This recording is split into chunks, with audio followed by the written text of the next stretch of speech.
Hi, this is Melissa, the founder and career coach for Career Outcomes Matter, and welcome to my video. I helped established professionals who just rather be established in other fields. And today we're going to talk about how to dress for a creative field when you've been in a conservative one. To help us talk about this topic, we have Mercedes Sanchez. Welcome, Mercedes. Hi everyone. Hi Melissa. Hi, Mercedes is, and this is a long title, so pay close attention, the beauty expert of the trend trio from Have You Tried This Yet from P&G. She is also a style expert and founder of Be Chic Mag and a fashion blogger. Welcome, Mercedes. Thank you. How are you all? You actually used to work in politics. So would just love to hear about your story and then just take us through your wardrobe transition as well. Sure. So I worked for a former borough president, one of the boroughs here in New York City, as a deputy press secretary. So I did not only have to represent myself, but also the borough president in meetings, at press conferences. When he wasn't able to go somewhere, I would go maybe on his behalf. So I really represented the entire office and the borough, you can say. So I had to dress more conservative, and my personal style is more fun. I like wearing prints and crazy color stockings in the winter. So I definitely had to wear the more conservative pants and skirt suits, darker colors, so people can, take me more seriously. Not to say that people in the creative aspect of the field aren't serious, but that's just how it is. We have to wear the suits in those kinds of atmospheres. So.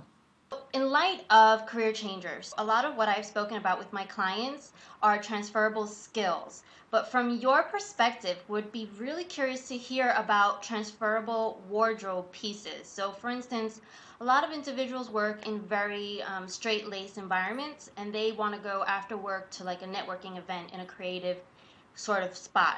What sort of pieces should they have just easily accessible to easily transition at night?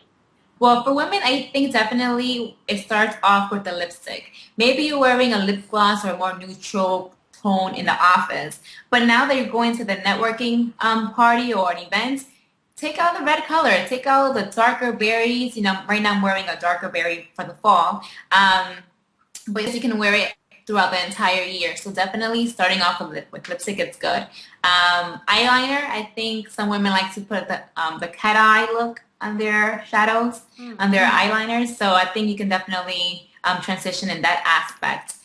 And then when it comes to the fashion, perhaps with the high heels when it comes to women. You may be wearing a more conservative heel at the office, but it's okay to bring out those 6 inchers at the networking event if you prefer that. Also, for the men, I think wearing a bow tie would be more fun if they have that more bubbly personality and they want to kind of grab someone's attention easily. They can go from wearing a conservative tie to wearing a bow tie for the networking events. Gotcha.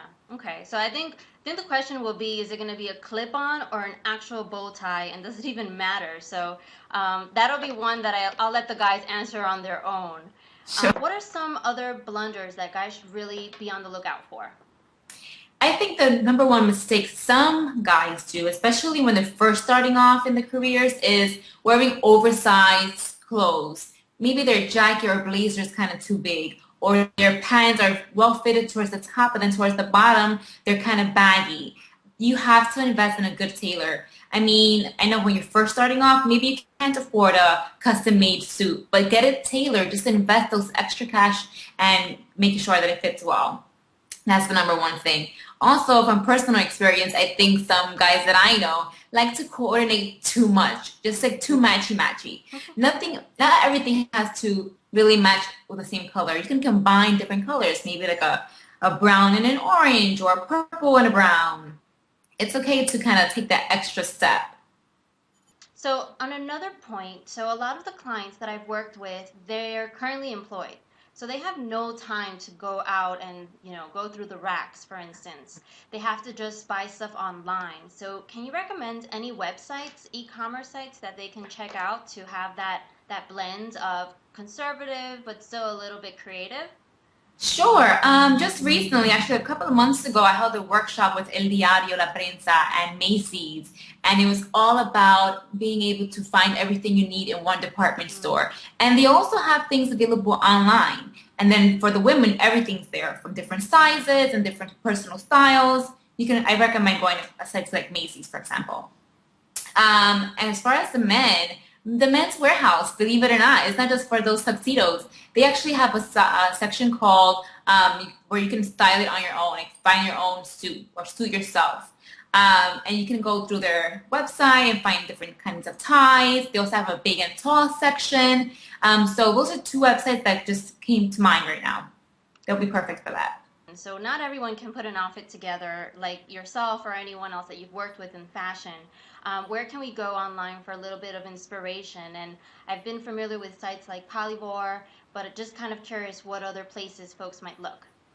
Sure. I mean, as far as women, there's an awesome blog called corporate.com. And the founder of this website was actually a lawyer.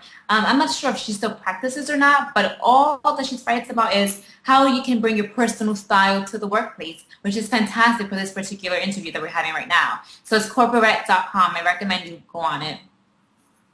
Okay. So on that note of attorneys, I've worked with so many attorneys. They always come with their hair tied up in a bun.